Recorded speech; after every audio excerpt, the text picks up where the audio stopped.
सभी ने बिरसा मुंडा जी के बारे में तो पढ़ा ही होगा, सुना ही होगा, जानते ही होंगे, जानते ही नहीं जानते?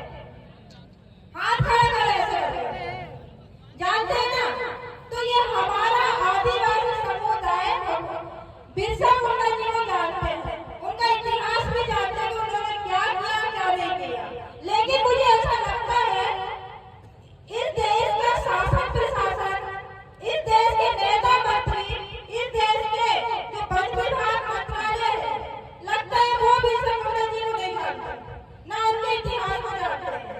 और ये लोग जब बिरसा मुंडा जयंती आती है तो खूब नारे लगाते हैं बिरसा जी के, उनके बारे में बोलते हैं, उनकी मूर्ति लगाते हैं। लेकिन उन्होंने जो काम किया है, उनके जो विचारधारा है, शायद ये लोग भूल गए हैं। तो मैं वन विभाग वालों को याद दिलाना चाहूंगी कि बिरसा मुंडा कौन थे, इसके बारे में मैं बताना चाहूंगी। बिरसा मुंडा एक महान क्रांतिकारी योद्धा थे, जिन्होंने जल जंगल जमीन की लड़ाई लड़ी थी। उनको याद दिलाना चाहूंगी, ये जल जंगल जमीन की लड़ाई जो उन्होंने लड़ी थी, वो ऐसे ही नहीं लड़ी थी। हमारे कई महापुरुषों ने उन्होंने अपनी कुर्बानी दी थी, उन्होंने अपनी जान दी थी, तब जाके ये जल जंगल जमीन आदिवासियों की कहलाई है। लेकिन वन विभाग के लोग भूल चुके हैं। ये जिस तरीके से हमारे रामदेव कमोरिया जी को अपनी जमीन से, अपने जंगल से बेदखल करने की कोशिश कर रहे हैं, विस्थापित करने की कोशिश कर रहे हैं। आप जितने भी आदिवासी समुदाय के लोग यहाँ पर आए हुए हैं, एक बात याद रख लीजिएगा, यदि अपन लोग हमारी जल जंगल जमीन से बेदखल हो जाते हैं, विस्थापित हो जाते हैं, तो हम अपने अस्तित्व को खो देंगे, अपने अस्तित्व को नष्ट कर देंगे। ये चीजें हमारे पास है, क्योंकि जल जंगल जमीन से ही हमारी पहचान है कि नहीं पहचान? तो ये चीज को हमें प्रशासन को बताना पड़ेगा, वन विभाग को बताना पड़ेगा कि वो संविधान से उठ के बात करने वाले लोग हैं। ये इनको भर्ती किसने कर दिया भाई वन विभाग में? इतने बड़े बड़े मंत्रालय भी बना दिया, भारत सरकार ने मंत्रालय बना दिया, जनजाति मंत्रालय बना दिया, वन विभाग पर्यावरण मंत्रालय बना दिया। क्यों बना दिया भाई?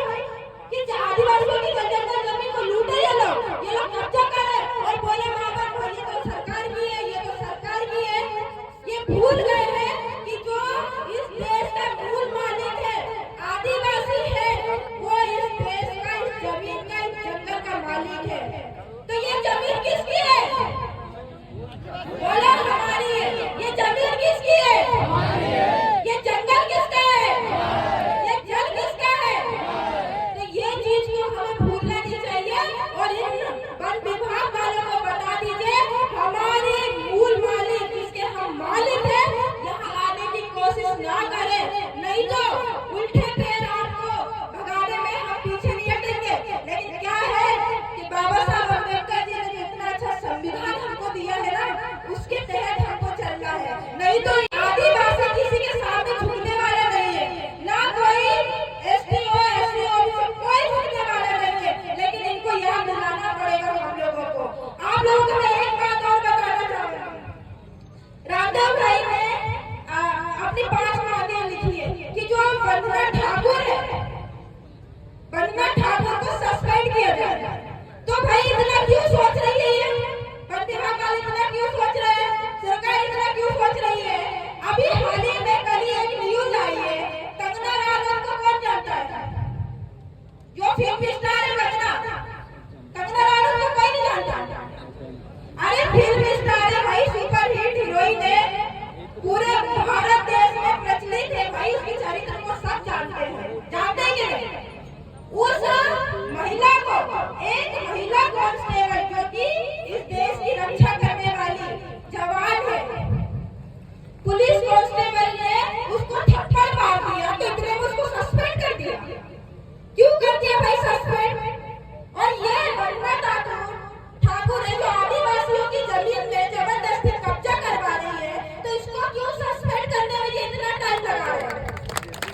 जिताएंगे। जो जमीन सरकारी है वो जमीन हमारी है, जो जमीन सरकारी है वो जमीन हमारी है। बहुत बहुत